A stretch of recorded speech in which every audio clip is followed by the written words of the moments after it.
তুমি কি এসএপি শিখে ক্যারিয়ার বানাতে চাও কিন্তু শুরুটা কোথা থেকে করবে বুঝতে পারছো না? তোমার স্বপ্ন নিজের ফিউচার সিকিউর করা, টপ এমএনসিতে কাজ করা, একটা স্ট্রং ক্যারিয়ার বানানো। কিন্তু প্রবলেম একটাই, কোন কোর্স, কি শিখবে, কোনটা তোমার জন্য ঠিক?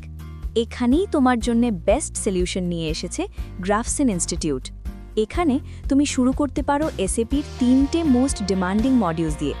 এসএপি এফআইসিও, অ্যাকাউন্টস আর ফাইন্যান্সের জন্য, SAP MM, materials and inventory management, আর এসএপি এসডি, সেলস আর ডিস্ট্রিবিউশন। সব এসএপি কোর্সে কোডিং লাগে না। ঠিক মডিউল বেছে নিলে তুমি নন কোডিং পথেই কনফিডেন্টলি শুরু করতে পারো। এক্সপার্ট গাইডেন্স, প্র্যাকটিক্যাল ট্রেনিং আর রিয়েল ইন্ডাস্ট্রি নলেজ সব কিছু এক জায়গায়। তাহলে দেরি কেন? আজই শুরু করো তোমার এসএপি জার্নি আর নিজের ফিউচারকে কারো সিকিউর উইথ গ্রাফসেন ইনস্টিটিউট।